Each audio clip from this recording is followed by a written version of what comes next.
বিসমিল্লাহির রহমানির রহিম আলহামদুলিল্লাহি রাব্বিল আলামিন ওয়াসসালাতু ওয়াসসালামু আলা সাইয়্যিদিল মুরসালিন নবিয়িনা মুহাম্মদ ওয়া আলা আলিহি ওয়া সাহবিহি আজমাইন আম্মা বাদ।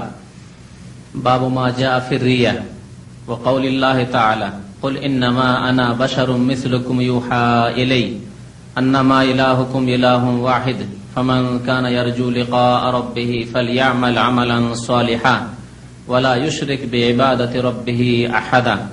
وعن أبي هريرة مرفوعا قال الله تعالى أنا أغنى الشركاء عن الشرك من عمل عملا أشرك فيه معي غيري تركته وشركه رواه مسلم. وعن أبي سعيد مرفوعا ألا أخبركم بما هو أخوف عليكم عندي من المسيح الدجال قالوا بلى يا رسول الله قال الشرك الخفي يقوم الرجل فيصلي فيزين صلاته لما يرى من نظر رجل رواه أحمد.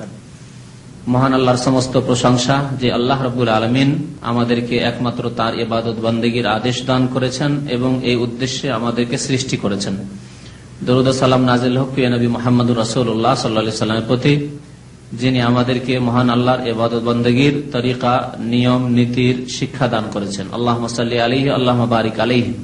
আজকের বিষয়বস্তু হচ্ছে লৌকিকতা সম্পর্কে। রিয়া, আরবি ভাষায় রিয়া, রিয়া মানে লোক দেখানো কোনো কথা বা কাজ, লোক দেখানো কথা অথবা কাজ, লোককে দেখানো, লোককে শোনানোর উদ্দেশ্যে লৌকিকতার জন্য কোনো কাজ করা অথবা কোনো কথা বলা। কারণ ইবাদত কথার মাধ্যমে হয় আর কাজের মাধ্যমে হয়। তো ইবাদত বন্দেগীতে লৌকিকতা, এ হচ্ছে রিয়া। এই রিয়া সম্পর্কে যে এই রিয়ার হুকুম কি এবং এই রিয়ার শাস্তি কি। যদি লোক দেখানো কাজ হয়, লোক দেখানো ধর্মীয় কথা হয়, লোক দেখানো ইবাদত বন্দেগী হয়, তাহলে তার হুকুম, তার বিধান কি, এ সম্পর্কে একটি দিক নিয়ে আলোচনা হবে। আর একটি দিক যে যেই ব্যক্তি লোক দেখানো কোনো কথা বলবে অথবা কাজ করবে, লোক দেখানো ইবাদত বন্দেগী করবে, তার পরলৌকিক শাস্তি কি, দুনিয়ার হুকুম এবং পরলৌকিক শাস্তি। বাবু মা জাআ ফির রিয়া, এই অধ্যায় হচ্ছে লোক দেখানো ইবাদত বন্দেগী সম্পর্কে, রিয়া সম্পর্কে। রিয়া শব্দটি রা ইয়ারা থেকে, রা মানে দেখা, রা মানে দেখা। আলাম তারা কাইফা ফাআলা, তুমি কি দেখোনি, রুইয়া থেকে। এখান থেকে স্বপ্নকে রুইয়া বলা হয়। স্বপ্নকে আরবি ভাষায় কি বলা হয়, রুইয়া, মানে স্বপ্নে কোনো কিছু দেখানো হয়, সেজন্য তাকে রুইয়া বলা হয়। কোরআনে কারিমে আছে, ইব্রাহিম আলাইহিস সালাম বলছেন যে আমি ঘুমের অবস্থায় দেখেছি। আরাফিল মানে ঘুমের অবস্থায় দেখেছি, মানে স্বপ্ন দেখেছি, তাই না? আম মানে ঘুমের অবস্থা, আর আরা মানে দেখেছি। এই থেকে স্বপ্নকে রুইয়া বলা হয়। আর চোখ দিয়ে দেখাকেও রুইয়া বলা হয়। এমনকি অন্তর্দৃষ্টি দিয়ে দেখাকেও, যা চোখে দেখার বিষয় নাই বা দেখেননি, সেই ক্ষেত্রেও রুইয়া শব্দ কোরআনে কারিমে ব্যবহার করা হয়েছে। যেমন আল্লাহ রাব্বুল আলামিন নবী সাল্লাল্লাহু আলাইহি ওয়াসাল্লাম বলছেন যে তুমি কি দেখোনি কাইফা ফাআলা রাব্বুকা বিআসহাবিল ফিল, হস্তি বাহিনীর সাথে তোমার রব কি করলেন। তো নবী সাল্লাল্লাহু আলাইহি ওয়াসাল্লাম তো চোখ দিয়ে দেখেননি, এই ঘটনা কি দেখেছেন? দেখেননি, শুনেছেন। তার জন্মের বছরই এই ঘটনা ঘটেছিল। ঘটনা না দেখলেও এমন কাছের ঘটনা যে শুনেছেন, এমন শুনেছেন যে এমন ভাবে শোনা যে দেখার মতোই, দেখার কাছাকাছি, এত বেশি শোনা। আর এই একটি দিক। আর একটি দিক হচ্ছে অন্তর দিয়ে দেখা, মানে উপলব্ধি করা। বুঝে দেখনি, এটা হচ্ছে বুঝে দেখা। অন্তর দিয়ে দেখা মানে উপলব্ধি করা, বুঝে দেখা, এই সম্পর্কে চিন্তা গবেষণা করা, এই হচ্ছে অন্তরের দেখা। তো এই রিয়া লোক দেখানো কাজ বা লোক দেখানো কথা, লোক দেখানো ইবাদত বন্দেগীকে রিয়া বলা হয় শরীয়তের ভাষায় বা ইসলামের ভাষায়। মহান আল্লাহ রাব্বুল আলামিন ইরশাদ করছেন শিরক সম্পর্কে, কুল ইন্নামা আনা বাশারুম মিসলুকুম ইউহা ইলাইয়া। এই আয়াতে শিরকের বিষয় তো আছে, যেটি হচ্ছে আজকের মূল বিষয়বস্তু, কিন্তু শিরক ছাড়াও অন্য বিষয়ও রয়েছে এতে, যে বিষয়ের দিকেও ইঙ্গিত করব। প্রথম বিষয় হচ্ছে নবী করিম সাল্লাল্লাহু আলাইহি সাল্লামের বাশার হওয়া, অর্থাৎ মানুষ হওয়া। তিনি মানুষ ছিলেন। কুল, হে নবী তুমি বলে দাও। কে বলছেন? কে বলছেন? আল্লাহ বলছেন। কাকে বলছেন? রাসূল সাল্লাল্লাহু আলাইহি ওয়াসাল্লামকে বলছেন। তাহলে মহান আল্লাহ সম্বোধন করছেন প্রিয় রাসূল সাল্লাল্লাহু আলাইহি ওয়াসাল্লামকে যে হে নবী বলে দাও, কাকে বলতে বলছেন? মানব জাতিকে। সাহাবায়ে কেরামরা তখনকার উম্মত, আর সাহাবায়ে কেরামদের জন্য শুধু দিন আসেনি, কোরআন আসেনি, সারা বিশ্বের মানুষের জন্য এসেছে। সাহাবায়ে কেরামদের দায়িত্ব হচ্ছে পরবর্তী লোকদেরকে পৌঁছে দাও, এবং তারা পৌঁছে দিয়েছেন। নবী সাল্লাল্লাহু আলাইহি ওয়াসাল্লামের জন্য বলেছেন বাল্লিগু আন্নী ওয়ালাউ আয়া, আমার পক্ষ থেকে একটি আয়াত জানা থাকলে অন্যদেরকে পৌঁছে দাও। তো যার কাছে পৌঁছে দিয়েছেন নবী করিম সাল্লাল্লাহু আলাইহি ওয়াসাল্লাম, তাদের দায়িত্ব বা তার দায়িত্ব হচ্ছে অন্যদেরকে পৌঁছে দেওয়া। এইভাবে কিয়ামত পর্যন্ত সারা বিশ্বের মানুষের কাছে সত্য দিনের দাওয়াত, সত্য দিনের আহ্বান পৌঁছিতে থাকবে, ডাক পৌঁছিতে থাকবে। হে নবী বলো, মানে মানব জাতিকে জানিয়ে দাও, ইন্নামা আনা বাশারুম মিসলুকুম, আমি তোমাদের মতোই একমাত্র একজন মানুষ। ইন্নামার আরবিতে শাব্দিক অর্থ হয় যে আমি এছাড়া আর কিছু নই, এটি হয় ইন্নামার অর্থ, শাব্দিক অর্থ মনে রাখে। কেউ কেউ এটাকে নিশ্চয় নিশ্চয় বলে অর্থ করেন, ভাব অর্থ এগুলি। নিঃসন্দেহে, এগুলি ভাব অর্থ। ইন্নামা মানে আমি এর ছাড়া আর কিছু নই, মানে বাশারুম মিসলুকুম, অর্থাৎ তোমাদের মতো মানুষ ছাড়া আর কিছু নই। এটি হচ্ছে আসল অর্থ ইন্নামা মানে। ইন্নামা ইলাহুকুম ইলাহু ওয়াহিদ, মানে তোমাদের এলাহ এক, আল্লাহ ছাড়া আর কেউ নয়, আর কেউ তোমাদের মাবুদ, উপাস্য নয়, একমাত্র আল্লাহ, তিনি একমাত্র তোমাদের উপাস্য মাবুদ। ওখানে ইন্নামা আল্লাহ রাব্বুল আলামিন উল্লেখ করেছেন, ইন্নামা ইলাহুকুম ইলাহু ওয়াহিদ। ইন্নামা আনা বাশারুম মিসলুকুম, আমি তোমাদের মতো একজন মানুষ ছাড়া আর কিছু নই। ফেরেশতা নই, ফেরেশতা নই। ফেরেশতা কিসের তৈরি? নূরের তৈরি। মানুষ কিসের তৈরি? মাটির তৈরি। তাহলে বাশার ছাড়া, আমি মানুষ ছাড়া আর কিছু নই, মানে নবী করিম সাল্লাল্লাহু আলাইহি ওয়াসাল্লাম কিসের তৈরি? তাহলে মাটির তৈরি। বাবা আব্দুল্লাহ, মা আমেনা, ছেলে মেয়ে যায়েনাব, রুকাইয়া, উম্মে কুলসুম, ফাতেমা, কাসেম, ইব্রাহিম ইত্যাদি, আব্দুল্লাহ, সব তো মানুষ। উপর দিকেও মানুষ, নিচের দিকেও মানুষ, আর মধ্যখান থেকে নূর চলে আসলো। তাহলে নূরের কথা, নবীকে নূরে নবী বলা বা নূরের তৈরি বলা একটি এমন গুমরাহি যে সম্পর্কে আর এর বেশি বলবো না, যেহেতু এই মাসখানেক আগে একটি আলোচনা হয়েছে, মঙ্গলবারের দিনের আলোচনা, নবী নূর নাকি মানুষ, এই বিষয় রয়েছে। তার বিস্তারিত শুনতে চাইলে সেখান থেকে শুনতে পারবেন। তবে মনে রাখবেন যে নবী করিম সাল্লাল্লাহু আলাইহি ওয়াসাল্লাম বাশারুম মিসলুকুম, এটি আল্লাহর কথা। তোমাদের মতোই একজন মানুষ, তোমাদের মতোই মানুষ। কোন দিক দিয়ে? মর্যাদার দিক দিয়ে, সম্মানের দিক দিয়ে, সৃষ্টিগত, প্রথম সৃষ্টিগত দিক দিয়ে, খালক বা তখলিক, সৃষ্টিগত দিক দিয়ে। সৃষ্টিগত দিক দিয়ে, সৃষ্টিগত দিক হচ্ছে খুব ব্যাপক। মাটি থেকে সৃষ্টি, মানুষ যেমন অন্যান্য মানুষ মাটি থেকে সৃষ্টি, তেমন নবী করিম সাল্লাল্লাহু আলাইহি ওয়াসাল্লাম মাটি থেকে সৃষ্টি। সৃষ্টির যেসব গুণ থাকে সেগুলি গুণ নবী করিম সাল্লাল্লাহু আলাইহি ওয়াসাল্লামের মধ্যে ছিল। সৃষ্টির গুণ হচ্ছে, সৃষ্টির শরীরে কি আছে? মাংস আছে, রক্ত আছে। গোশত রক্ত আছে না? নেই। নবী করিম সাল্লাল্লাহু আলাইহি ওয়াসাল্লামের শরীরে রক্ত মাংস ছিল না? ছিল না। সেই জন্য তো তায়েফে আহত হয়েছিলেন। যদি নূরের তৈরি আর মানুষের মতো না হতো তাহলে রক্ত কেন বের হবে? রক্ত বের হইতো না। ওহদের যুদ্ধে আহত হলেন তো রক্ত বেরিয়েছিল, রক্ত বন্ধ হচ্ছিল না, আছে না নবী সাল্লাল্লাহু আলাইহি ওয়াসাল্লামের সিরাতের কিতাবে? ফাতেমা রাদিয়াল্লাহু তাআলা আনহা, আলী রাদিয়াল্লাহু তাআলা যখন ছাই পুড়িয়ে, যখন ওই মাথা যে আহত হয়ে জখম হয়েছে সেখানে যখন ছাই ঢুকিয়ে দিলেন, তখনই কি রক্ত বন্ধ হলো? রক্ত বন্ধ হচ্ছিল না। অন্য একজন মানুষ যেমন আহত হলে, জখম হলে রক্ত বন্ধ করতে হয়, না হলে রক্ত প্রবাহিত হবে, ঠিকই তেমনই নবী করিম সাল্লাল্লাহু আলাইহি ওয়াসাল্লামের অবস্থা ছিল। কোন পার্থক্য আছে? মানে এই দিক দিয়ে কোনো পার্থক্য নেই। সৃষ্টি কে পানাহার করতে হবে, নবী করিম সাল্লাল্লাহু আলাইহি ওয়াসাল্লামকে পানাহার করতে হইতো না? হইতো না। খিদা লাগতো না? লাগতো না। ক্ষুধার্ত হইতেন, খিদার তাড়নে পেটে পাথরও বাঁধতেন, সব জানা আছে। তাহলে ফেরেশতাকে খিদা লাগে? নূরের তৈরি ফেরেশতা। জিবরাইলকে খিদা লেগেছে কোনদিন শুনেছেন? মিকাইলকে কোনদিন খিদা লেগেছে? মালাকুল মওতকে এত যে মেহনত করেছে, সারা বিশ্বে লক্ষ লক্ষ মানুষ একদিন মারা যাচ্ছে, এত ক্লান্ত হয়ে ভেঙে পড়ছে, হ্যাঁ খিদা লাগছে, যে আজকে খুব খিদা লেগে গেছে, দৌড়াদৌড়ি করে, এত লোক ছোটাছুটি করে, এই 1 মিনিটের মধ্যে একটা বাংলাদেশে মরলো, আরেকটা আমেরিকায় মরছে, একটা জাপানে মরছে, দৌড়াদৌড়ি করতে করতে ক্লান্ত হয়ে পড়েছে, খিদা লেগেছে। কোনদিন শুনেছেন এসব কথা? আচ্ছা, সৃষ্টির গুণ হচ্ছে কোন সময় সুখ, কোন সময় দুঃখ। নবী সাল্লাল্লাহু আলাইহি ওয়াসাল্লামের জীবনে তা হয়েছে না হয়নি? কোন সময় খুশি হয়েছেন, যখন খুশির খবর আসতো হাদিসে রয়েছে তখন সিজদায় শুকর সিজদায় পড়ে যেতেন খুশিতে, এবং সাহাবায়ে কেরামদেরকে সুসংবাদ শোনাইতেন।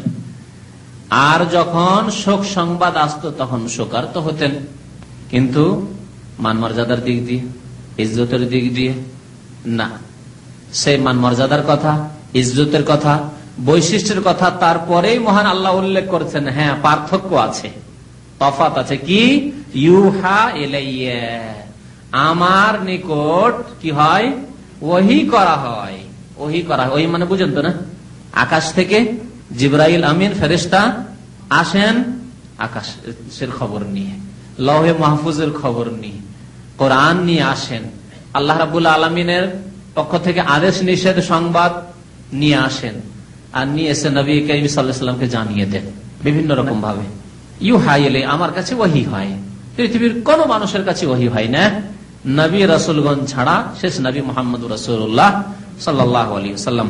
তারপরে আর কোন মানুষ নেই, আসেনি, আসবে না যে যার কাছে ওহী আসতে পারে, আকাশের খবর আসতে পারে, আকাশের সংবাদ আসতে পারে, আল্লাহর পক্ষ থেকে আদিষ্ট হতে পারে। কেউ কেউ যদি বলে কোন আপনার পীরে কামেল, পীরের দাবি করার বলে আমি আদিষ্ট হয়েছি প্রভুর পক্ষ থেকে, তাহলে কি বলবেন?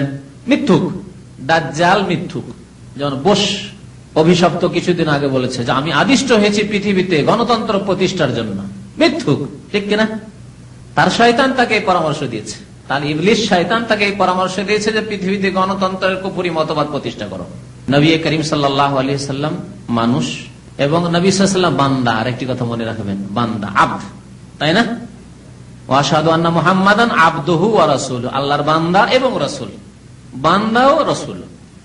তাহলে যত ইবাদত বন্দেগী আছে সব হবে একমাত্র আল্লাহর জন্য। যদি ইবাদত বন্দেগীর কিছু অংশ নবীকে দিয়ে দিই, অর্থাৎ নবীকে সিজদা করি, আমাদের সামনে নবী করিম সাল্লাল্লাহু আলাইহি ওয়াসাল্লাম মওজুদ নন, যদি নবীর কবরকে সিজদা করে দিই চলবে? নবী তো, নবীর উপর ওহী হয়, এত আল্লাহ উচ্চ মর্যাদা দান করেছে, সুতরাং নবীর কবরকে সিজদা করব, চলবে? চলবে না, শিরক। কারণ তিনি বান্দা, যে আব্দ, মাবুদ নন। আব্দ এবং মাবুদ, মাবুদ মানে উপাস্য, যার উপাসনা করতে হবে, আদেশ হয়েছে। আর আব্দ মানে যিনি উপাসনাকারী, ইবাদত বন্দেগীকারী, তিনি আব্দ, আবেদ, তিনি ইবাদতকারী। আর মাবুদ একমাত্র আল্লাহ রাব্বুল আলামিন। তাহলে নবী করিম সাল্লাল্লাহু আলাইহি ওয়াসাল্লামের যদি সিজদা না চলে, নবীর কাছে দোয়া করা যাবে? ইয়া রাসূলুল্লাহ সাহায্য করুন, বালা মুসিবতে আছে, চলবে? ইয়া রাসূলুল্লাহ আমার মেয়ে সাবালিকা হয়েছে, একটি ভালো বরের ব্যবস্থা করে দেন। আসে ভারত, বাংলাদেশ, পাকিস্তান থেকে অনেক হাজী সাহেবরা আসে, সাবালিকা মেয়ে রেখে এসে দোয়া করে, আল্লাহ রিজিকে বরকত দাও, ইয়া রাসূলুল্লাহ ভালো স্বামীর ব্যবস্থা করে দাও, ইয়া রাসূলুল্লাহ সুসন্তান দাও। আস্তাগফিরুল্লাহ। নবী করিম সাল্লাল্লাহু আলাইহি ওয়াসাল্লামকে আল্লাহ এই জন্য পাঠাননি যে নবীর পূজা করা হবে, নবীকে সেজদা করা হবে, নবীর নিকট দোয়া করা হবে, নবীর নিকট বালা মুসিবত থেকে উদ্ধার কামনা করা হবে, সন্তান সন্ততি কামনা করা হবে, রোগের আরোগ্যতা কামনা, এই জন্য আল্লাহ প্রেরণ করেননি।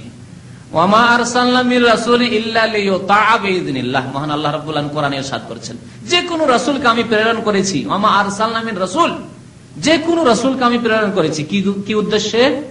ইল্লা লিইউতাআ বিইযনিল্লাহ, মনে রাখুন, এই জন্যই যে আল্লাহর আদেশ ক্রমে তার কি করতে হবে? আনুগত্য করতে হবে, আদেশ নিষেধ মানতে হবে।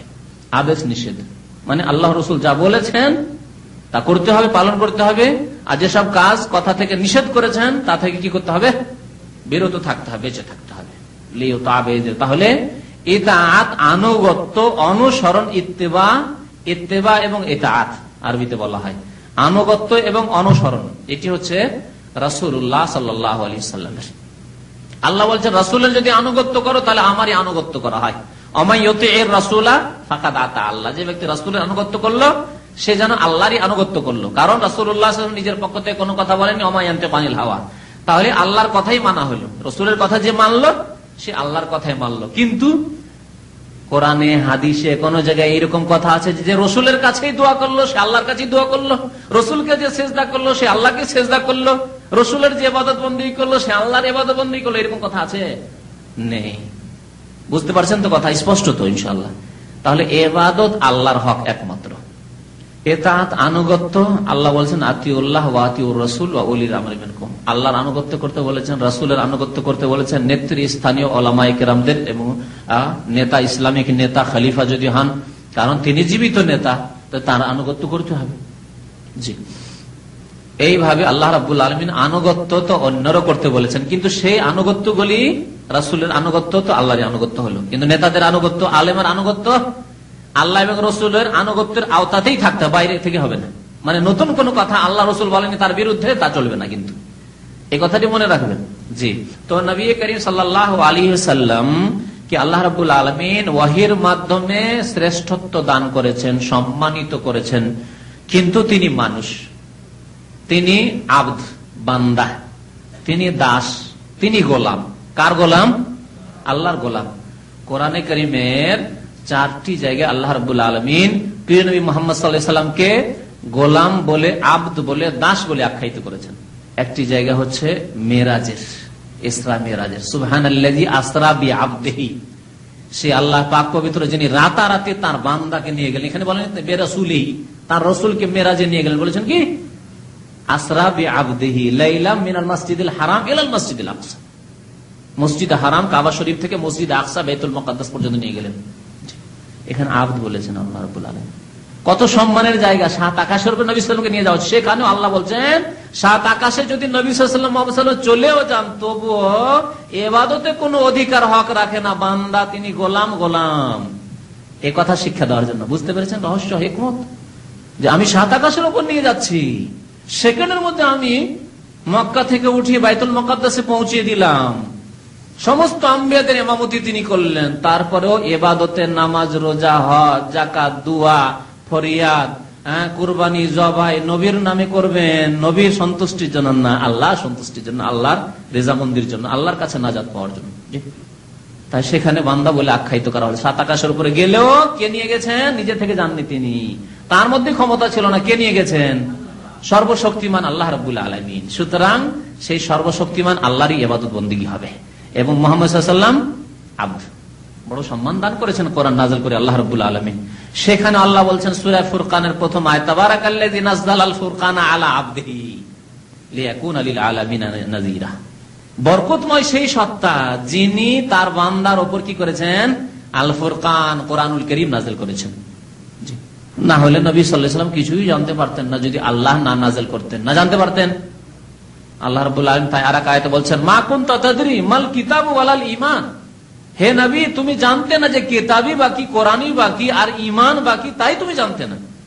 আব্দুল মুত্তালিব যেমন জানতো না তার দাদা, আব্দুল্লাহ যেমন বাবা জানতো না, আবু তালেব চাচা যেমন জানতো না, আব্বাস জানতেন না, হামজা জানতেন না, এরাই তো পূর্বপুরুষ, বাপ চাচা দাদা, তারা জানতেন না, তেমন নবী করিম সাল্লাল্লাহু আলাইহি সাল্লামের অবস্থা ছিল যদি আল্লাহ না জানাতেন।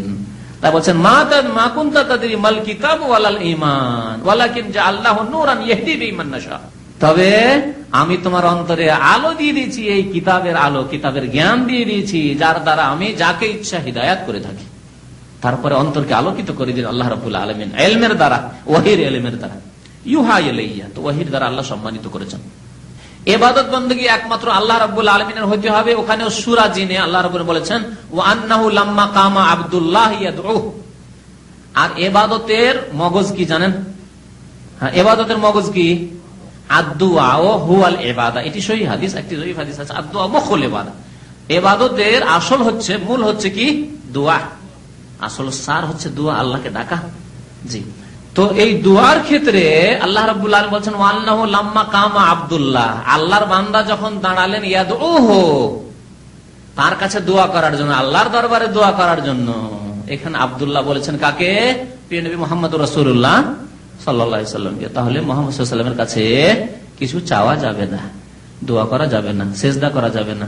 তাহলে নবীর কবরকে যদি সেজদা না করা যায়, নবীর কাছে দোয়া না করা যায়, তাহলে কি জিলানির কাছে করা যাবে নাকি? পীর কামেল, বড় পীর, সেজন্য যদি ইসলাম না আসতো, নবী না আসতেন, আর নবীর দাওয়াত কবুল না করতো, তাহলে জিলানি কি জিলানি হইতো?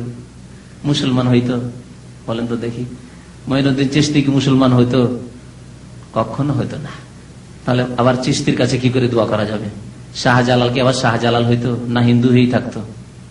যদি নবী করিম সাল্লাল্লাহু আলাইহি সাল্লাম যেই হিদায়াতের আলো নিয়ে এসেছেন, ইসলামের আলো নিয়ে এসেছেন, সেই লাইটটি যদি তার উপর না পড়তো, গিয়ে কালেমা লা ইলাহা ইল্লাল্লাহ মুহাম্মাদুর রাসূলুল্লাহ যদি কবুল না করতেন, তাহলে তাহলে নবীকে সেজদা না করা গেলে শাহজালাল কবরে গিয়ে মজারে গিয়ে সেজদা করবেন, আর কোথাও গিয়ে করবেন?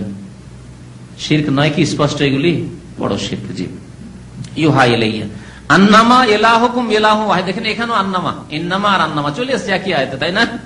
আগে বলেছি আন্নামা ইলাহুকুম ইলাহু ওয়াহিদ, যে একমাত্র যিনি এক ইলাহ তিনি হচ্ছেন তোমাদের মাবুদ, তার ছাড়া আর কেউ তোমাদের মাবুদ উপাস্য নেই।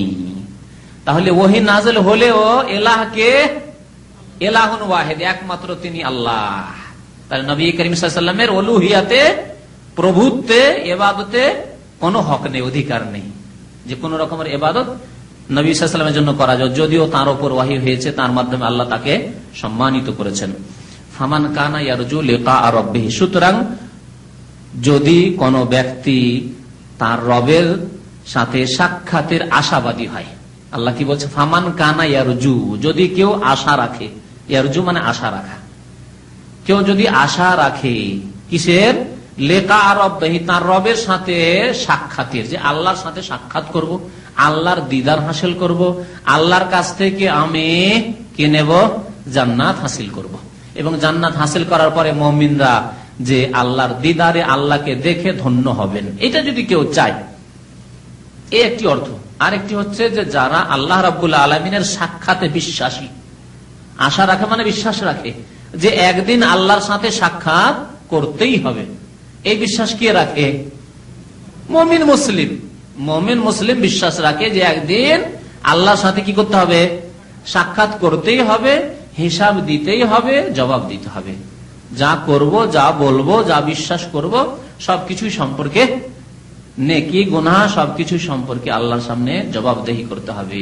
জীবন সম্পর্কে জবাবদেহি করতে হবে, জবান সম্পর্কে জবাবদেহি করতে হবে, চোখ সম্পর্কে, কান সম্পর্কে, হাত সম্পর্কে, পা সম্পর্কে, ধন সম্পদ সম্পর্কে, যৌবন সম্পর্কে, বয়স সম্পর্কে, সবকিছু সম্পর্কে জবাবদেহি করতে হবে। এলেম সম্পর্কে, বিদ্যা সম্পর্কে জবাবদেহি করতে হবে। আছে কিনা হাদিস? জি। তাহলে যে ব্যক্তি তার রবের সাথে সাক্ষাতের আশাবাদী মানে বিশ্বাসী যে আল্লাহর সাথে একদিন সাক্ষাৎ করতে জবাব দিতে হবে, তাহলে কি করতে হবে?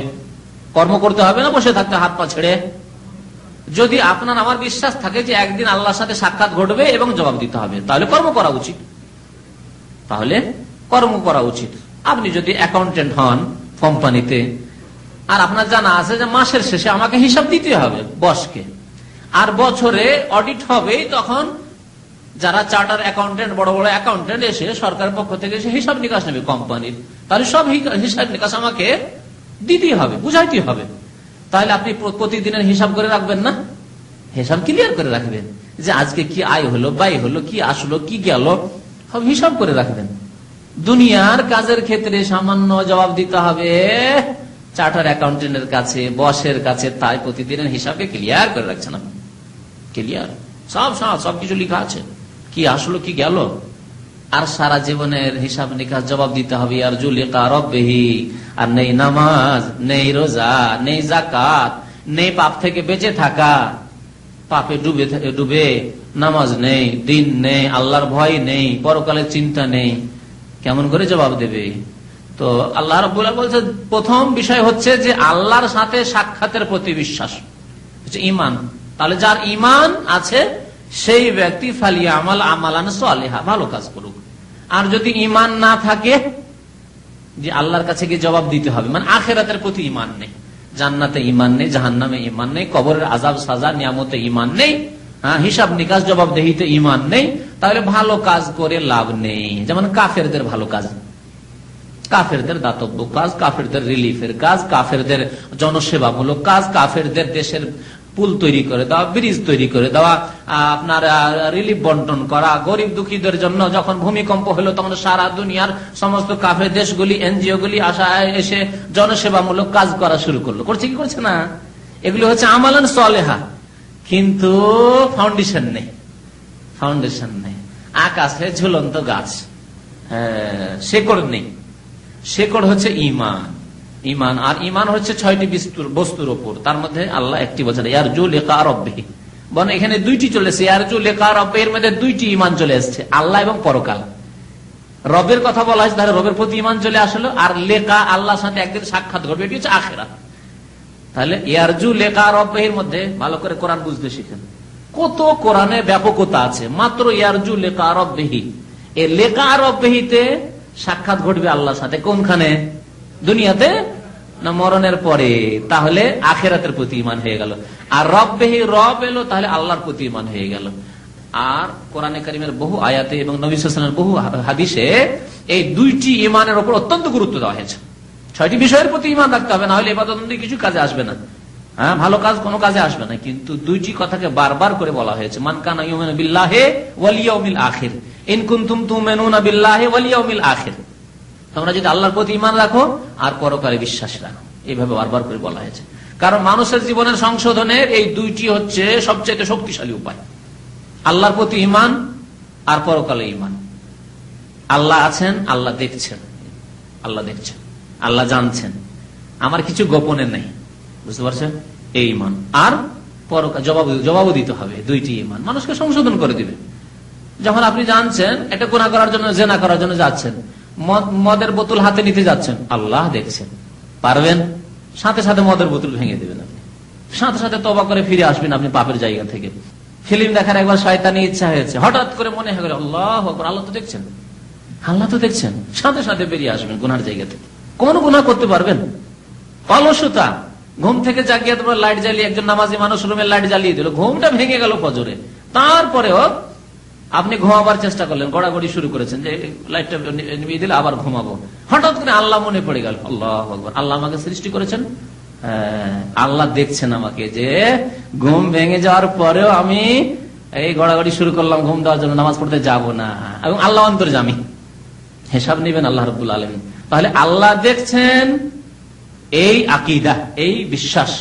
আর আল্লাহ হিসাব নেবেন যদি আমি জেগে যাওয়ার পরও, ঘুম ভাঙার পরও নামাজ না পড়ি। তাহলে কি বেনামাজি হতে পারবো? কখনো পারবো না। তাহলে কি অলস থাকতে পারবো? কখনো পারবো না, কখনো পারবো না। তো ফামান কানা ইয়ারজু লিকা রাব্বিহি, আল্লাহর প্রতি ঈমান যদি থাকে, পরকালের প্রতি ঈমান যদি থাকে, তাহলে ফালিয়ামাল আমালান সালিহা, তাহলে সৎ কাজ করুক, তাহলে সৎ কাজ করুক। আর আল্লাহর প্রতি ঈমান নাই, পরকালের প্রতি ঈমান নাই, তাহলে দুনিয়াতে যেই দাতব্য কাজগুলি হচ্ছে, রিলিফের কাজগুলি হচ্ছে, জনসেবামূলক কাজগুলি হচ্ছে, দুনিয়াতে গরিব দুঃখীদের সাহায্য করা হচ্ছে, হ্যাঁ, বা সেবামূলক কাজ করা হচ্ছে, চিকিৎসা দেওয়া হচ্ছে, ফ্রি হসপিটাল খুলে হসপিটালে চিকিৎসা দেওয়া হচ্ছে, গরিব দুঃখীদেরকে সাহায্য দেওয়া হচ্ছে, ঋণ দেওয়া হচ্ছে, এগুলি সৎ আমল। কিন্তু এই সৎ আমলগুলি তারা আল্লাহর প্রতি ঈমান না রেখেই করছে। তার উদ্দেশ্য, তাদের কি উদ্দেশ্য? হচ্ছে কি উদ্দেশ্য? যে দুনিয়াতে খ্যাতি নেওয়া, নেক নামি যেটাকে বলা হয়, ভালো নাম নেওয়া, যে লোকটি ভালো ছিল, অমুক নেতা খুব ভালো মানুষ ছিল, বান বন্যা হলে তার যুগে গ্রামে গ্রামে বাড়িতে বাড়িতে রিলিফ পৌঁছে যেত, অমুক নেতা খুব ভালো মানুষ ছিল, তার যুগে যত নদী নালা ছিল সবগুলির উপর সেতু, পুল, ব্রিজ তৈরি হয়ে গেছে। এই যে নাম, সুনাম নেওয়া। শুধু আল্লাহ যদি বিশ্বাস না থাকে, পরকালে বিশ্বাস না থাকে, তাহলে দুনিয়ার নাম নেওয়া ছাড়া আর কোনো উদ্দেশ্য নেই, তারপরে আর দূরের কোনো উদ্দেশ্য নেই। পক্ষান্তরে একজন মুমিনের লক্ষ্য উদ্দেশ্য হচ্ছে জান্নাত। আমি আমার দেশের সেবা করে, আমার মুসলিম ভাইদের সেবা করে, আমার দেশবাসীর সেবা করে, জনকল্যাণমূলক কাজ করে, অসহায় ইয়াতিম বিধবাদের খেদমত সেবা করে, তাদের দুর্গতিতে তাদের সাথ দিয়ে আমি আল্লাহর সন্তুষ্টি হাসিল করব, পরকালের মুক্তি হাসিল করব, জান্নাত হাসিল করব, জাহান্নাম থেকে বাঁচব। আমি একটি ইয়াতিমের খেদমত করে, আমি একটি ইয়াতিমকে লালন পালন করে জাহান্নামের আগুন থেকে বাঁচবো, জান্নাতে যাব। আর এই দুনিয়ার যে তুচ্ছ উদ্দেশ্য, এই নেকনামি, যেটা মানে সুনাম, এই সুনাম যে বা ভালো খ্যাতি, এটা তুচ্ছ উদ্দেশ্যটি এমনি আল্লাহ দিয়ে দিবেন। জান্নাতও দিবেন যে ব্যক্তি তার লক্ষ্য উদ্দেশ্য খুব বড় রাখবে, মহৎ উদ্দেশ্য রাখবে, তাকে দুনিয়ার সুনামটা এমনিতে দিয়ে দিবেন। সুনাম করবে যে লোকটি খুব আল্লাহ আল্লাহ মানুষ ছিল, সৎ লোক ছিল, এই এতিমের সেবা করেছে, তো বিধবাদের সেবা করেছে, দেশের সেবা করেছে, সমাজের সেবা করেছে, আত্মীয় স্বজন সেবা করেছে, মাতা পিতার খেদমত করেছে। দুনিয়ার তুচ্ছ উদ্দেশ্যটি এমনিতেই হাসিল হবে, সেটি নিয়তি করতে হবে না। কিন্তু আমাদের উদ্দেশ্য সৎ করে, একে বলা হয় ইখলাস, নিষ্ঠা, ইখলাস, আন্তরিকতা, কাজে ইখলাস নিয়ে আসতে হবে। তাই আল্লাহ বলছেন ফালিয়ামাল আমালান সালিহা, ভালো আমল করো। তারপরে ঈমান ঠিক করার পরে, আল্লাহ এবং পরকালের প্রতি ঈমান ঠিক করার পরে, আর ভালো আমল যে করবে, ওয়ালা ইউশরিক বিইবাদাতি রাব্বিহি আহাদা, আর তার রবের ইবাদতে কাউকে যাতে করে কি না করে, শরীক না করে, অংশীদার না করে। ভালো আমল করতে গিয়ে কোনো কাউকে শরীক করবে না, ভালো আমল করতে গিয়ে অন্য কাউকে শরীক করবে না। কেমন কথা, অনেক উদাহরণের হইতে পারে। অনেকে মাজারে খাসি মোরগ নিয়ে যায়, অনেকে নিয়ে যায়, তাই না? যারা কবর মাজার পূজায় বিশ্বাসী, যে তারা কবর মাজারের মাধ্যমে, পীর ওলির মাধ্যমে মুক্তি পাবে, তারা এই শিরকি আকীদায় বিশ্বাসী, তারা কবর মাজারে ওরসের মেলা লাগলে খাসি মোরগ নিয়ে যায়। তারা দুই রকম নিয়ত নিয়ে যায়। তাদের দুই শ্রেণী আছে। এক শ্রেণীর লোক এই নিয়তে যায় যে এই কবরের কাছে মাজার শরীফে গিয়ে খাসি মোরগ যদি জবাই করি ওই পীরের সন্তুষ্টি বিধানে, তাহলে পীর আমার ওপর রাজি হয়ে যাবেন।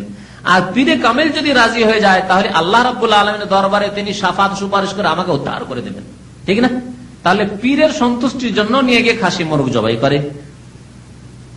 আচ্ছা, আর ওই গরু খাসি গুলি খাবে কে? গরিব মিসকিন এসেছে, এলাকার অনেক গরিব মিসকিন আছে, তারাও খায়। অনেক দূর দূরান্ত থেকে মুসাফির এসছে, মেহমান, তারাও খায়। খাই তো, তার উদ্দেশ্য ওটাও আছে যে গরিব মিসকিন খাবে। কাজটি তো ভালো, গরিব মিসকিনকে খাওয়ানো কাজ, এটি ভালো নয়? গরিব মিসকিনকে খাওয়াচ্ছেন, কাজটি ভালো, কিন্তু তাতে কি হয়েছে? শিরিক ঢুকে গেছে। কার সন্তুষ্টির জন্য জবাই করেছেন? খাসি নিয়ে গেছেন, মোরগ নিয়ে গেছেন, ওই পীরে কামেলের মাজার শরীফে যে শুয়ে আছেন তার সন্তুষ্টির জন্য। ওয়ালা ইউশরিক বিইবাদাতি রাব্বিহি আহাদা। এইরকম শিরিক করলে আল্লাহ কবুল করবেন না। তোমার ইয়াতিম গরিবকে খাওয়ানো আর মুসাফিরদেরকে, মেহমানকে, অতিথিকে খাওয়ানো আল্লাহ কবুল করবেন না। বুঝতে পারলেন? এই এক শিরিক। আর এক শ্রেণীর লোকেরা নিয়ে যায়, তাদের অপরাধটি হালকা হলেও সেটিও হারাম। এটি হচ্ছে বড় অপরাধ যে আল্লাহ ছাড়া অন্যের জন্য জবাই করলো, আল্লাহ ছাড়া অন্যের নামে জবাই করলো এই খাসি মোরগগুলি বা গরু ছাগল। আর এক শ্রেণীর লোক নিয়ে যায়, ওদেরকে জিজ্ঞেস করে দেখেছি, ভাই আপনার খাসি মুরগি কেন নিয়ে যান এই ওরসের মেলায়? তো বলছে সেখানে অনেক দূর দূরান্ত থেকে আসে, গরিব মানুষরা আসে, অভাবী আসে, তাদের খেদমত করব, তাদের নারী পুরুষ অনেক আসে, শিশু বাচ্চা, তাদেরকে খাওয়াবো, এটা নেকির কাজ, সেই জন্য নিয়ে যাচ্ছি। তো ওখানে নিয়ে গিয়ে খাসি মোরগ জবাই করবে, জবাই করে ওখানে যারা উপস্থিত হয়েছে তাদেরকে খাওয়াবে উদ্দেশ্যে জবাই করবে আল্লাহর নামে। তারা বলে যে আমরা পীরের নামে জবাই করব না। জবাই যদিও হতে পারে মিথ্যুক, অনেক সময় মিথ্যুক হতে পারে, কারণ যারা সাধারণত এই সব ওরসে যায়, মেলায় যায়, তারা অধিকাংশই, বরং প্রায়গুলি, তারা অনেক দু চারটি আছে এমন হয়তো তামাশা দেখতে যায়। শতকরা 2-4-5 জনও পাবেন না যারা হয়তো এমনি তামাশা দেখতে গিয়েছে। যে কি করে তারা ওই সব আকীদায় বিশ্বাসী নাই, কবর মাজার পূজায় বিশ্বাসী নাই, আর ওখানে খাসি মোরগ জবাই করে বিশ্বাসী নাই। কিন্তু খাসি মোরগ যারা নিয়ে যাচ্ছে তারা সাধারণত পীরের সন্তুষ্টিতে বিশ্বাসী, যে পীর সন্তুষ্ট হলে আল্লাহ সন্তুষ্ট, পীর সন্তুষ্ট হলে আল্লাহ সন্তুষ্ট। কিন্তু মেনে নিলাম তাদের কথা, যারা অনেকে বলে থাকে যে আমরা সেখানে গরিব দুঃখীকে খাওয়ানোর জন্য যাচ্ছি আর আল্লাহর নামে জবাই করছি, বিসমিল্লাহ আল্লাহ বলে জবাই করছি, আর পীরের সন্তুষ্টি উদ্দেশ্য না, আল্লাহ সন্তুষ্টি উদ্দেশ্য। তাহলে শিরিক তো করলো না, কিন্তু বিদআতের মতো হারাম কাজ করলো। শিরিকের আড্ডায় গিয়ে জবাই করলো, এবং যারা গুনাহ করতে, শিরিক করতে, কবর মাজারকে সেজদা করতে এসেছে দূর দূরান্ত থেকে, তাদেরকে খাওয়ালো। হারাম কাজ করলো, বিদাতি কাজ করলো এবং হারাম কাজ করলো। কেন? আল্লাহ রাব্বুল বলছেন তাআওয়ানু আলাল বিররি ওয়াত তাকওয়া, নেকির কাজে আর আল্লাহ ভীরুতার কাজে একে অপরের সাহায্য করো। ওয়ালা তাআওয়ানু আলাল ইসমি ওয়াল উদওয়ান, আর তোমরা কেউ কারো সাহায্য করবে না আলাল ইসমে, গুনার কাজে, আর সীমা লঙ্ঘন করার কাজে, বাড়াবাড়ির কাজে। এখানে যারা এসেছে কবর মাজারে সেজদা করতে, তারা সীমা লঙ্ঘন করতে এসেছে। আল্লাহর হক ওই পীর ফকিরকে, কবর মাজারকে দেওয়ার জন্য এসেছে। সেজদা আল্লাহর হক, আল্লাহকে সেজদা না করে এই ওলিকে সেজদা করার জন্য এসেছে, সীমা লঙ্ঘন করার জন্য, ওদওয়ানের জন্য এসেছে, জুলম অত্যাচার করার জন্য, নিজের উপরে শিরকের জুলুম করার জন্য এসেছে। সুতরাং তাদেরকে খাওয়িয়ে দাওয়ে ওখানে 1 সপ্তাহ 10 দিন রাখা, তার মানে বাতিলের জন্য, গুনার জন্য সাহায্য করা। বরং উচিত ছিল এখান থেকে কি করে বিতাড়িত করা যায়, ছত্রভঙ্গ করা যায়, এটি উচিত ছিল, এটি ফরজ কাজ ছিল। একজন মুসলিম তাওহীদবাদীর ফরজ কাজ হচ্ছে যেইভাবে হিকমতের সাথে হোক, কি করে এদেরকে এই কবর মাজার পূজার আড্ডা থেকে ছত্রভঙ্গ করা যায়। কবর মাজার মহব্বত অনেকের অন্তরে থেকে গেছে, এই জন্য এই কথাটি শুনতে একটু কষ্ট লাগতে পারে। পারে না? কষ্ট লাগতে পারে, লাগবে। যদি কবর মাজারের মহব্বত আটরসিয়ার মাঝ ভান্ডারিওয়ালা হয়, দিওয়ানবাগিওয়ালা হয়, শাহজালালওয়ালা হয়, পীর পূজারি হয়, তাহলে এই কথাটি যে ছত্রভঙ্গ করতে হবে, এই ক্ষেত্রে সাহায্য করতে হবে, মানে না খাইয়ে রাখো, পানি যেতে দিও নয় কবর মাজারের কাছে। তাহলে পিপাসায় যখন মরতে যাবে তখন দৌড় দিবে যে পালা, দেশে পালা, পানি নেই রে এলাকায়, আটরসিতে পানি নেই, মাঝভান্ডারিতে পানি নেই, শাহজালাল সিলেটে পানি নেই, চল যেখানে পানি সেখানে চল, যাবে কিনা? তাহলে পানি বন্ধ করা, রসদ বন্ধ করে দেওয়া, খাদ্য বন্ধ করা, এটি নেকির কাজ। কারণ তাকে সাহায্য করলেন যে শিরক কুফরি না করুক, আল্লাহর ইবাদতবন্দি কিন্তু দৌড় দিকে বাড়িতে গিয়ে নিজের ইবাদতবন্দি করুক, মাতা পিতার সেবা করুক, ঠিক না? এই কথাটি বুঝতে অনেকে কষ্ট লাগবে যে রে হুজুর তো বড় শক্ত কথা বলে ফেললেন, এত শক্ত কথা যে তাদের পানি বন্ধ করে দাও, খাবার বন্ধ করে দাও। আর এই কথা শুনলে মনে হয় সরকারের লোকেরাও জ্বলে পুড়ে উঠবে, হ্যাঁ, কারণ তারাও তো কবর পূজারি, মাজার পূজারি। তো শোনেন আরেকটি উদাহরণ দিই। হিন্দুদের মন্দিরে পূজা হচ্ছে, সেখানে তো গরিব দুঃখী যাচ্ছে। আপনার দেশে অনেক হিন্দুরা আছে, সেখানে গরিব দুঃখী আর সাধারণত গরিব শ্রেণীর হিন্দুরা পূজা করার জন্য যাচ্ছে। তাহলে সেখানে গিয়ে যদি আপনি শরবত খাওয়ান, সেখানে গিয়ে যদি পানি পান করান, সেখানে গিয়ে খাসি মোরগ জবাই করে দেন, আর জবাই করে দেশের হিন্দুরা পূজার দিনে কালী পূজা বা দুর্গা পূজা বা সরস্বতী পূজা আর সেই দিনগুলিতে গিয়ে সেখানে যদি সেবামূলক কাজ করেন, তো কেমন? ভালো? এটা তো চট করে হারাম বেরিয়ে যাচ্ছে। কিন্তু মাজারে যখন বললো পানি বন্ধ করে দাও, তখন কষ্ট লাগছিল অনেকের, হয়তো লাগতে পারে, যারা এখানে নিয়মিত আসেন তাদের নাও লাগতে পারে। কিন্তু যদি ওই রকম আকীদা নিয়ে আসেন, একটু একটু মহব্বত এখনো থেকে গেছে, কুফর শিরকের মহব্বত, তাহলে কষ্ট লাগবে। এই জন্য কষ্টটাকে হালকা করার জন্য আরেকটি উদাহরণ দিলাম, এর মন্দিরের পূজা। ওইদিকে মাজার, ওখানে একটু কষ্ট লাগছিল, এখন মন্দিরে এলাম। মন্দিরে গিয়ে খাসি মোরগ যদি জবাই করে মুসলমানরা, আর যাওয়ার পরে ওই গরিব হিন্দুদেরকে খাওয়ায়, বা গির্জাতে, খ্রিস্টানদের গির্জা আছে, আর গির্জাতে অনেক খ্রিস্টান দূর দূরান্ত থেকে, থাইল্যান্ড থেকে আর কোথা কোথা থেকে এসছে, ফিলিপাইন থেকে, কোন কোন দেশ থেকে বিদেশিরা এসছে, এত কষ্ট করে এসছে তারা তাদের পুজো পাঠ ইবাদত বন্দী করার জন্য। এই উদ্দেশ্যে যদি গিয়ে আপনি ওখানে খাসি মুরগি জবাই করেন, আর যদি খাওয়ান খ্রিস্টানদেরকে, খাওয়ান হিন্দুদেরকে, আর নেকির আশা করেন যে আমি তো নেকির উদ্দেশ্যে গরিব মিসকিনকে খাওয়ার জন্য এসেছি, অতিথি বিদেশ থেকে অতিথি মেহমানরা এসেছে দূর দূরান্ত থেকে, তাদেরকে খাওয়ানোর জন্য আমি খাসি মোরগ জবাই করেছি, করবেন? করবে কোন মুসলমান? ওই আটরসিওয়ালা করবে? তারা করতে পারে, কিন্তু হয়তো ভাবছি যে করবে না, হয়তো, কিন্তু করবে। কারণ ভারতে আজমিরে দেখলাম যে অটল বিহারী বাজপেয়ী কয়েক বছর আগে, 2-3 বছর আগের ঘটনা, গিয়েছে আজমিরে। তো আজমিরের যে বড় চিফ গদ্দিনাসীন পীর, জিন্দা পীর, সে কি করছে? পাগড়ি পরাচ্ছে কাকে? অটল বিহারী বাজপেয়ী কাফের কি চোরে চোরে মাস্তুতো ভাই, এরা মুশরিক চোর, ওরাও মুশরিক চোর, ওরাও কাফের চোর। এই হচ্ছে অবস্থা। আসুন, ওয়ালা ইউশরিক বিইবাদাত রাব্বি আহাদ, ভালো আমল করলে শিরিক চলবে না। ভালো আমল, আমি গরিব মিসকিনকে খাওয়াবো, মন্দিরে গিয়ে ওখানে শিরিক হচ্ছে না, তা চলবে। ওয়ালা ইউশরিক বিইবাদাত রাব্বি আহাদ। মাজারে গিয়ে জবাই করবেন পীরের সন্তুষ্টির জন্য, আর গরিব মিসকিনকে খাওয়ার মাধ্যমে আমি আমল সলে করব, নেকি করব, চলবে না। আমল করতে একমাত্র আল্লাহ সন্তুষ্টির জন্য, আর আল্লাহর সাথে কাউকে শরীক করা চলবে। সন্তুষ্টি আল্লাহর রেজামন্দির জন্য, আল্লাহকে খুশি করার জন্য, আল্লাহর কাছে পাওয়ার জন্য, আল্লাহর কাছে চাওয়ার জন্য নেক আমল করতে হবে। ফালিয়ামাল আমালান সালিহা ওয়ালা ইউশরিক বিইবাদাতি রাব্বিহি আহাদা। এখানে যে শিরকের কথা বলা হয়েছে, সে শিরক হচ্ছে ব্যাপক, আর শিরক হচ্ছে 2 প্রকার, ছোট শিরক আর বড় শিরক। তাহলে আমল ভালো করলে কি করতে হবে না? আল্লাহর সাথে শিরক করতে হবে না, বড় শিরকও করতে হবে না, আর ছোট শিরকও করতে হবে না। এইভাবে লেখক এই আয়াতটিকে রিয়া মানে লৌকিকতার ক্ষেত্রে পেশ করেছেন। তার লোক দেখানো কোনো কাজ যদি করে, ধরেন নামাজ পড়ছে একটি লোক, হাদিস যেহেতু নামাজের উদাহরণ দিয়ে আসছে, সেই জন্য অতিরিক্ত কথা ওই হাদিসটির ওইখানেই বলবো উদাহরণ দিয়ে, যে নামাজ এইরকম যদি লোক দেখানো নামাজ পড়ে, তাহলে সেই নামাজের অবস্থা কি হবে? কবুল হবে না হবে না, কথাটি পরে বলবো। আসি হাদিসের দিকে।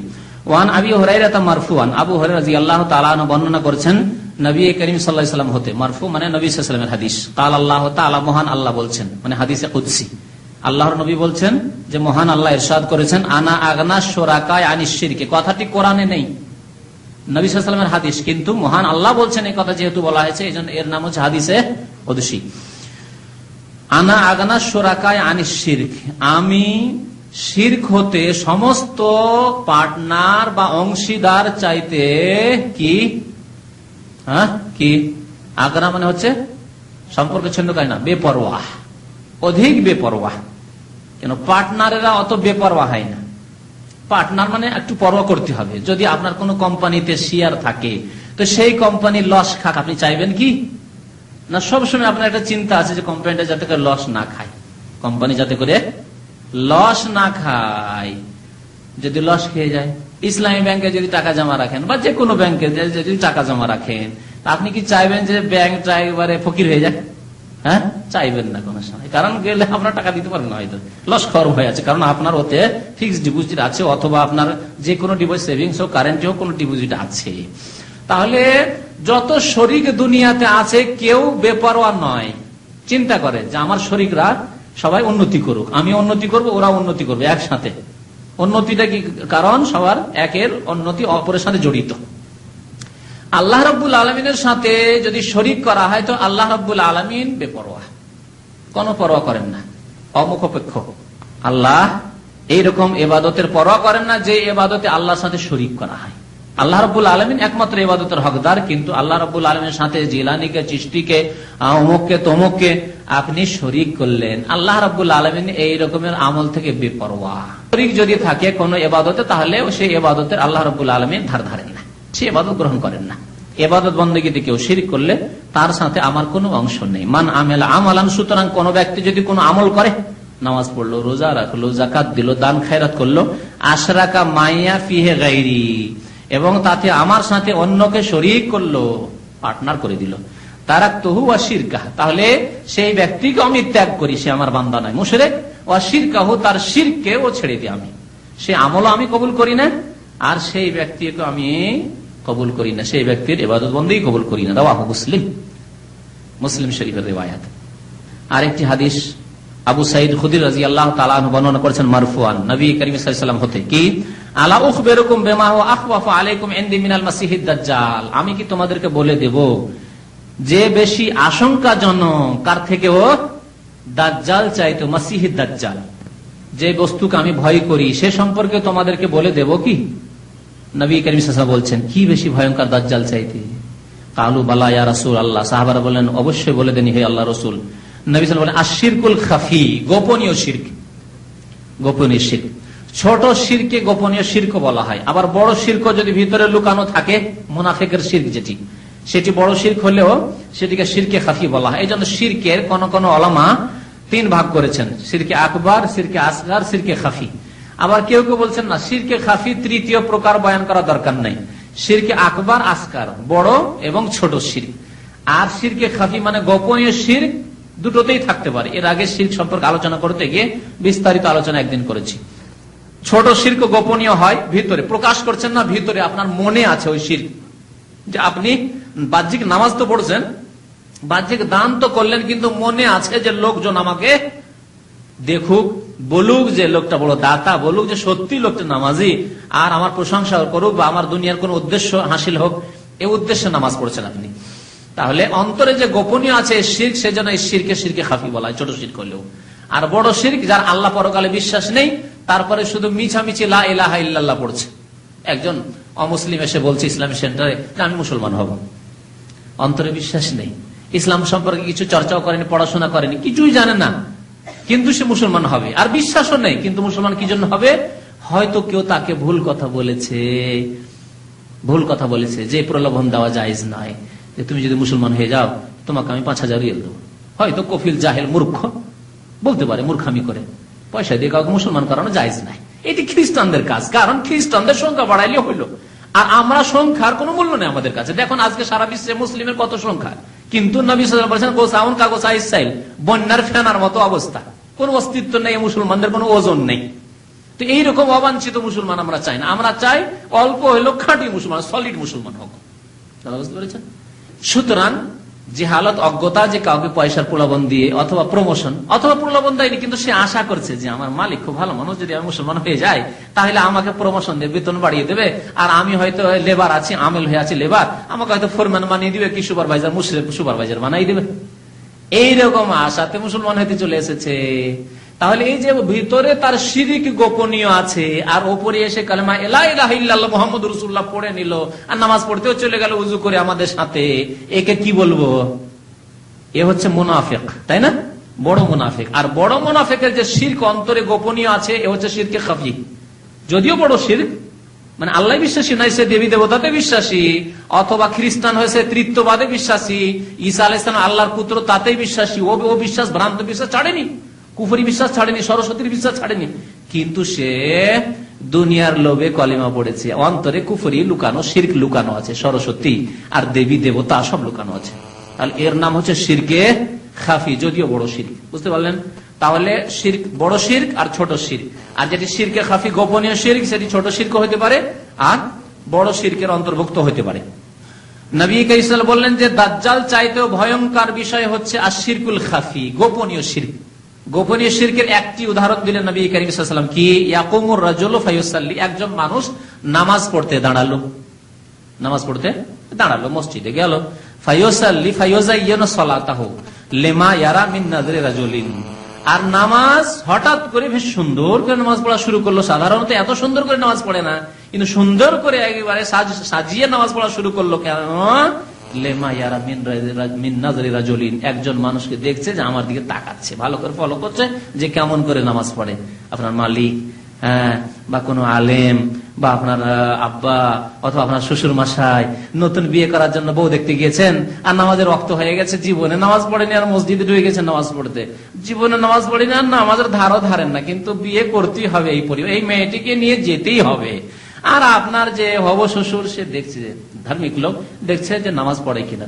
বেনামাজি লোকের তো দেখলে অনেক সময় বোঝা যায় যে এই নতুন নামাজ, আপনি নামাজকে যথাযথ খুব চালাক চতুর, এদিক সেদিক তাকাচ্ছেন না। কারণ যারা চালাক নয়, একটু জাহেল মূর্খ আর প্রথম নামাজ পড়ে, তারা তো তাল পায় না যে কি করবে, এদিকে তাকাবে, আর এরকম নামাজ পড়ে। মুসলমান মুসলমান বলছে না যে নতুন মুসলমান, জন্মগত মুসলমান, 30 বছর বয়স হয়ে গেছে, আর শ্বশুর বাড়ি গিয়েছে আর নামাজ পড়তে দাঁড়িয়েছে। কারণ কোন রাতের রাকাত হয় না হয় তাই তো জানে না, তো দেখছে যে কি করছে না করছে, ডানে একবার দেখছে, বাম দিকে দেখছে, দেখি কাজ করছে। এ কিন্তু চালাক, যে একে শ্বশুর করতে হবে আর এর মেয়েকে নিয়ে যেতেই হবে। আর লোক তো নামাজি, তো আর বেনামাজিকে মেয়ে দেবে না। তখন কি করলো? নামাজকে সুন্দর সেজদায় পড়ে গেল, তো গেল লম্বা সেজদা। হ্যাঁ, আমার দোয়া করতে শুরু করেছে, লম্বা দোয়া, ভালো ধার্মিক ছেলে। তখন নামাজি আপনার যে হব শ্বশুর দাড়িওয়ালা মানুষ দেখছে, জামাইয়ের দাড়ি না থাকলে কি হবে, অনেক দাড়িওয়ালার চাইতে নামাজ সুন্দর, অনেক দাড়িওয়ালার চাইতে নামাজ সুন্দর। ধোকা খেয়ে গেল, আপনার সুন্দর নামাজ দেখে ধোকা খেয়ে গেল। কারণ অনেক দাঁড়িয়ে রেখে নামাজ পড়ে, ঠাই ঠাই ঠাই ঠাই, নামাজ পড়তে জানে না। আর আপনাকে দেখছে যে তো নামাজি ছেলে, এত ভালো করে নামাজ পড়ে, ধোকা খেয়ে যাবে। তখন বলবে যাক দাড়িটা রেখে নেবে পরে, ছেলে যখন নামাজি তখন মেয়ে দিয়ে দিই, দাড়িটা ধীরে ধীরে রেখে নেবে। কত বড় ধোকা দিয়ে দিলেন দুনিয়া হাসিল করার জন্য, সুন্দর করে নামাজ পড়লেন। এই হচ্ছে শিরকে খাফি। শিরকে খাফি নবী কারীম সাল্লাল্লাহু আলাইহি ওয়াসাল্লাম বলে যে দাজ্জালের চাইতেও ভয়ঙ্কর, একেবারে মারাত্মক। দাজ্জাল ইমান লুটে নিবে, কিন্তু খাঁটি মুমিনের ইমানকে লুটতে পারবে না। আর এই শিরকে খাফি জীবনের সমস্ত আমল ধ্বংস করে দিবে। যেই নামাজ পড়ছেন আর লোক দেখানো নামাজ পড়ছেন, গেল নামাজ, গেল নামাজ। রাওয়াহু আহমদ, হাদিসটি মুসনাদে আহমদের। এখন এই নামাজ সম্পর্কে লৌকিকতা, লোক দেখানো নামাজ সম্পর্কে দুইটি উদাহরণ দিই। একটি উদাহরণ হচ্ছে, আর দুটিতে পার্থক্য আছে। একটি উদাহরণ হচ্ছে যে একজন লোক শুরুতে নামাজ যখন শুরু করেছিল, আরম্ভ করেছিল, তখন আল্লাহর সন্তুষ্টির জন্য নামাজ শুরু করেছে, আল্লাহর সন্তুষ্টির জন্য নামাজ শুরু করেছে। কিন্তু মধ্যখানে টের পাচ্ছে যে আশেপাশে আমাকে কেউ অবলোকন করছে, দেখছে। তখন নামাজটা সুন্দর করা শুরু করলো, সেজদা সুন্দর করা শুরু করলো, রুকুকে সুন্দর করা শুরু করলো, আর ভালো করে দোয়া করা শুরু করলো। এইরকম নামাজ পড়া শুরু করলো। এই এক রকমের নামাজ। এই সম্পর্কে কি বলবেন? এর নামাজ সম্পর্কে, এর নামাজ সম্পর্কে কি হুকুম হবে? রিয়া আছে, কিন্তু এর অতীতের সমস্ত আমল ধ্বংস হবে না, এই নামাজটি শুধু ধ্বংস হবে, এই নামাজটি শুধু ধ্বংস হবে, এই নামাজটি শুধু ধ্বংস হবে। কারণ প্রথম থেকে তার অন্তর ভালোই ছিল, কিন্তু এখানে এসে শিরক ঢুকিয়ে দিল শয়তান তার মধ্যে। তাহলে এই নামাজটি যাতে লৌকিকতা ঢুকলো, সেই নামাজটি নষ্ট হয়ে গেল।